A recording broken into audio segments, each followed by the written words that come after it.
Hello and welcome to our first episode of Rethinking Trauma and Transition.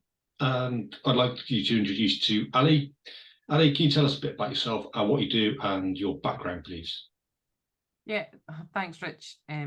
So my name's Ali. I work as a hypnotherapist, a life coach, and my areas of specialism are very much to do with trauma recovery, and narcissistic abuse. And as part and parcel of that, then I also have worked extensively with veterans, working particularly with PTSD and CPTSD. What about you, Rich? Why don't you tell us a bit about your background too? So I'm ex-forces, served approximately 20 years in the army, and I teach people self-defense and conflict management, and I'm also a volunteer therapist with Icarus, and I do my own therapy, private therapy as well. So there we go. Fantastic. So probably a good idea if we share with everybody what we actually want to talk about and what we want to do with this podcast. What do you reckon? I reckon that'd be a good idea. Give a brief overview as to what we're doing, what we're looking at getting out of this, and how we can possibly help you with post-traumatic stress or trauma, and then re-identification through the transition, possibly out of the military or later on when you have into civilian life.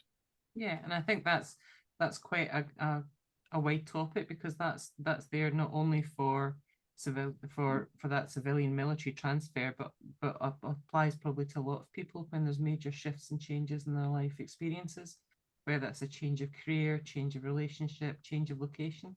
All of these are transitions, and sometimes those are things that have a much bigger impact on us than we expect.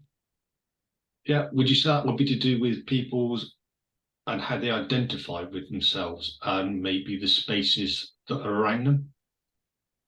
I would think that's a massive component of that, because for most of us, we have an internal image of ourselves, and that internal image is made up of the different components of our lives, and a big part of that is quite often about our career, our location, and the community around about us. So I mean, if you look at, for instance, I mean, how many times, Rich, do you meet somebody and when they introduce themselves, they give you their name, but they also give you their job? Yeah, quite a lot. People don't say, oh, I'm a really generous person or I am an avid book reader. It's because I think it's got a lot to do with status and where we want to put ourselves in maybe a hierarchy. Well, I think also it's also sometimes to do with the sheer split of time that we have. Mm-hmm. Yeah. So if you think about it, most people will work full time. That means that on average, the full time hours is between 35 to 40 hours a week. And when you build in commute time on top of that, that means that actually the bulk of your wide awake time is spent in the work environment, not actually in your private setting.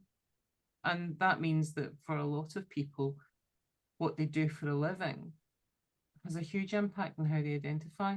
And a lot of that is about sense of purpose, and what their goals are and what they want to achieve. So there's that sense of purpose in there, which again has a massive impact in terms of that transition for those moving from military to civilian.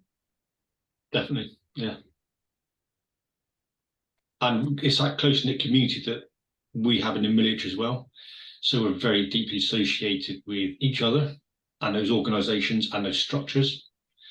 And also it's kind of that our day is planned out as well. Whereas when we do leave the military, it's kind of like, oh, what's going on now? What do I do next? So would you say it's safe to say that in terms of career paths, the military is one of those careers that you would almost class as a way of life rather than just a job? Yeah, for some people, it's definitely a way of life.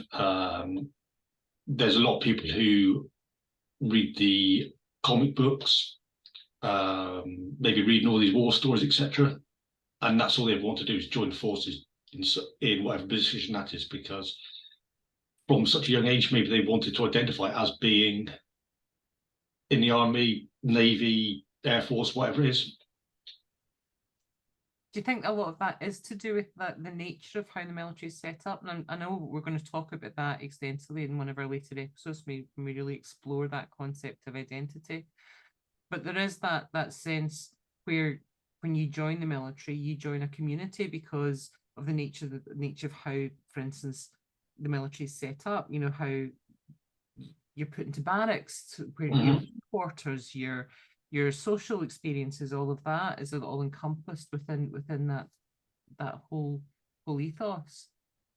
Yeah, and we are also quite, in some ways, quite isolated from the general civilian population, because pretty much everything can be contained within the camp. All our working structures, obviously, things like shopping, yeah, we do have to go out and go to the big shops and wherever else to do all that sort of stuff. But generally, everything is contained within that camp, within that unit. And then going away on tour, go away on exercises, we're all there together, working together in some capacity.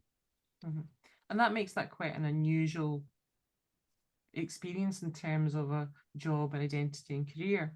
And that, I suppose, that's where I would say it's almost like a way of life rather than a choice. Yeah, quite possibly. Yeah. There's some people who are more into it than others, I would say, as well. I think that's always the case, isn't it? Yeah, absolutely. Yeah. So what else are we going to talk about over the next couple of episodes that people might be interested in? So I think, what do you think people think that trauma is, Ali? Can you give us an overview of that, please? Well, I think that's a massive topic in its own right.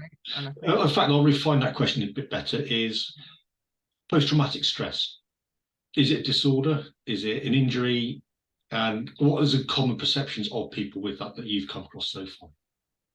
Well, I think there's a growing use of the term trauma, PTSD, whether it's PTSD or PTSI, although PTSI is used less commonly. And it's almost become part of everyday speech. Can you explain to listeners what the PTSI is for those who don't know? I can.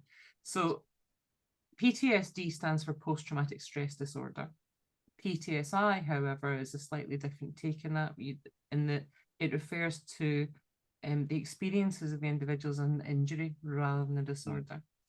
And there's quite a different ethos in terms of the thinking around that, which, you know, we'll explore at length, because I think it's a debate worth having. Definitely. In terms of, is this a disorder or is it an injury?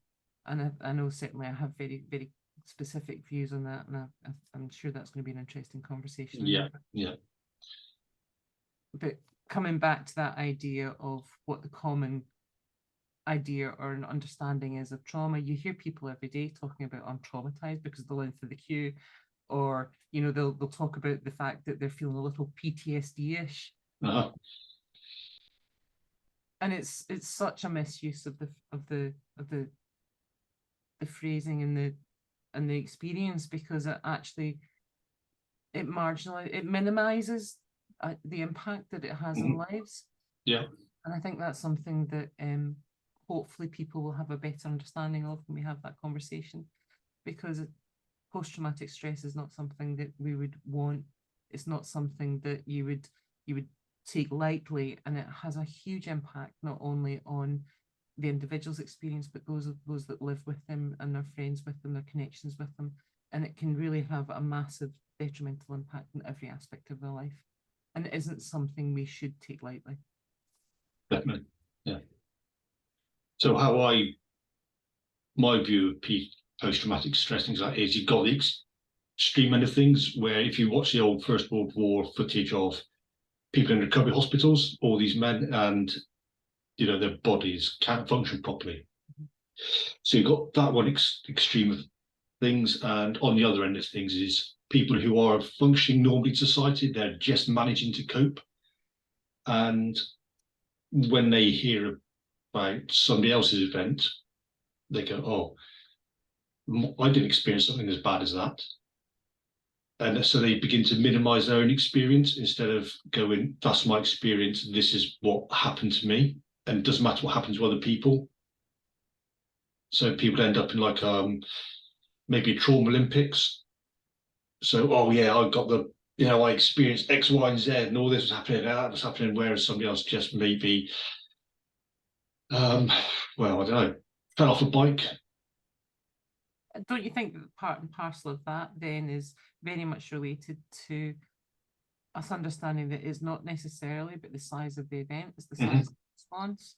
Yeah. And a lot of that, as rightly said, is that people find it difficult enough to talk about their experiences without that fear of it not being sufficiently difficult or sufficiently horrific an experience for them to merit it, when that's not the case. Yeah, absolutely. Happens on you now.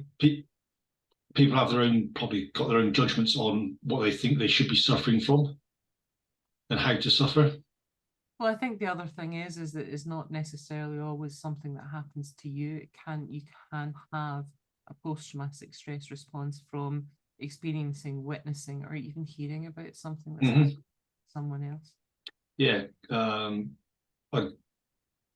So that'd be kind of like a secondary post-traumatic stress. So people who read a lot of police statements from or watching these victims of indecent children images, they get traumatized through reading that or having to watch that to find out who these perpetrators are, that kind of thing as well. Yes, that's a very good example. Or, for instance, it could be that maybe you've witnessed your neighbour's house burn down, or you've witnessed somebody who has been attacked or assaulted, or you've witnessed a major accident or even a minor accident, but it's had a profound impact on you, and and that comes back to that sense of it's not necessarily about the event, it's about the impact of the event.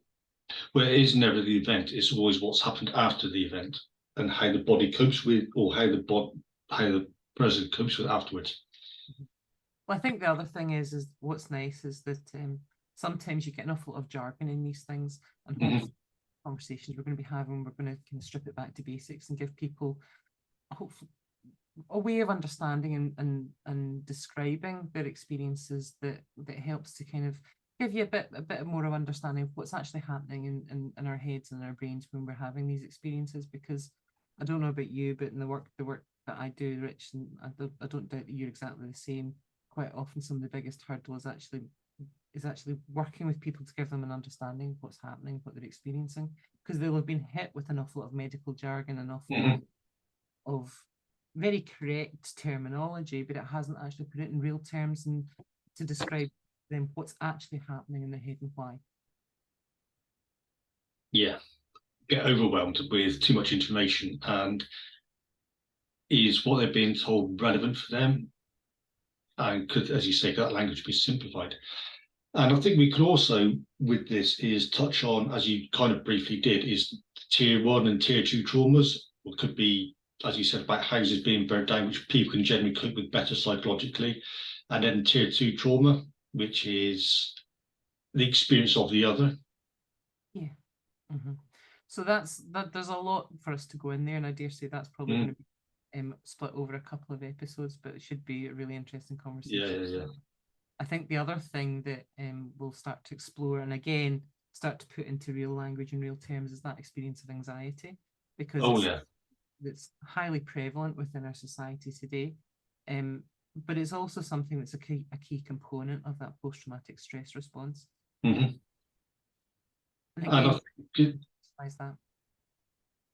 I think also the conversation can go as well is talking about grief and these other symptoms that surround post-traumatic stress. They can appear to be post-traumatic stress, but it might be grief, it might be anxiety instead. And so finding out what that really is as well. Well, I think the other thing is also starting to put these in, so that they can often be component parts of that post-traumatic stress as well. And there are layers to that, which hopefully we'll unpick over the next few episodes. That will help people in terms of their understanding of what that is. So I think that means that there's going to be probably a lot of discussion about that transition piece. So that you and I have certainly been having some interesting conversations in terms of collecting some of that information about what's going on. I think there should be some really interesting conversations come out in terms of what that transition actually looks like, in terms of resources, in terms of experiences. See if we can do a bit of a global perspective on that. Absolutely. And all going well, we'll have some really good guests to widen this discussion for our listeners. Yeah, and I'm very hopeful in that. So hold on, this could get to be a really interesting debate. Definitely. Certainly the ones that I'm really looking forward to are when we start to unpick that challenge about identity and start to look at what actually forms that, because the part there is some of our I am statements and where those come from. I think that's going to be a really interesting conversation too. Yeah, definitely. As you mentioned previously, the big I am, and who am I, and who do I want to be after I leave this career? Because everybody has to leave the military at some point, whether it's day one of basic training or some people would be after 22 years or whatever it is now from that final day of signing off. Yeah, and I think that comes back to that sense of purpose and sense of identity again. Yeah. And starting to clear out some of our inner beliefs and where our beliefs are formed and how they're formed, and actually how many of those actually are ours. Yeah. So we could potentially pick up on as well is logical levels of Robert Dilts' fame. Yeah. Yeah, You know, I'm very fond of that. So Absolutely, yeah. Yeah, and start to look at the importance of language, because I know both are heavily into language and what that means. You know, the how we describe and define our world and our experiences, and the impact that can have on us just from the words we choose to use from that. Definitely. You know, I've got a major passion in terms of metaphor, and we describe our worlds using descriptive terms because we have no other way to contextualize it and build that experience or convey that experience. It can tell us so much. Yeah, well, my understanding, Ali, is we make up a metaphor every 6 minutes. And I know you probably do even more than that. Probably, yes. Yeah. Yeah. And I think the other thing that we're going to have a look at is an understanding of actually what is the military mindset. And that's going to be key in terms of that whole conversation about identity, about purpose. And that's going to be central to all of that as well. Because I think sometimes there's a lack of understanding of actually what the experience is within the military and what that thinking pattern actually means and what that results in terms of beliefs, behaviors, and responses to that. Yeah, and so that can cover things like setting boundaries. Very much. Because sometimes in the military, boundaries do get very much blurred. And at one end, that is somebody sacrificed themselves to save other people's lives. That's the extreme end of things, obviously. And then there's the other thing of being in camp doing, I can do this, I can do that, just to get a job done. Well, you know, I'm very hot in that conversation about boundaries, and that's a conversation I have time and time again with people, because, and again, it's very strongly linked to that concept of military mindset and the way of thinking, which in a military setting works extremely well, but it doesn't translate as well into civilian life. And I think that's again part of the challenge within the transition. Yeah. It's how you kind of bridge that gap and understanding the difference between the military life, which can be very black and white, where what's said is meant, that's very clear in terms of your objectives, how that's going to be carried out, what the outcome's going to look like, and the timescales to deliver that. And all of a sudden you find yourself in the civilian world that is all shades of grey, where none of that's clear, and the level of ambiguity is way higher than you're used to. And that can mess with your thinking big stuff. No, absolutely. An example of not setting boundaries for themselves is a friend of mine was in the training wing, and he had a year left before he got out. He basically didn't do any transition, didn't do any pre-programming of what he wanted to do when he left. He didn't look for housing, he didn't do this, and he didn't do that and the other. He basically worked in the training wing, and then Christ, where am I? I haven't got anything. Unfortunately for him, they allowed to stay in for accommodation and bits and pieces, when he really could have been said, no, I have to get my own stuff done, and the training wing is relevant for me now. Well, I think when he had to do his job, obviously when his duties were needed, then they were needed, but ultimately he had to look after himself, but he didn't. Well, if I look back to previous careers, I used to work in HR extensively, and when we were going through and managing through, for instance, redundancy programs, a big part of that was what we would class as the outplacement program. Now, the outplacement programs that I put in place were slightly different because it wasn't just about learning to write your CV and job interview skills and job search skills. Actually, a lot of that was about identity.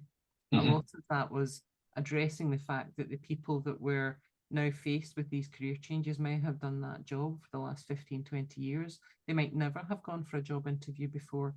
And actually, the experience of the working environment outside the boundaries of that organization would be extremely different.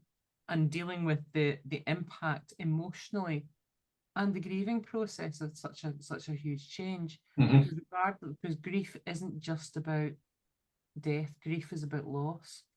And that loss can be identity, community, purpose, any of those. It could be, it's a metaphorical death, isn't it? Yeah. Not an actual living death.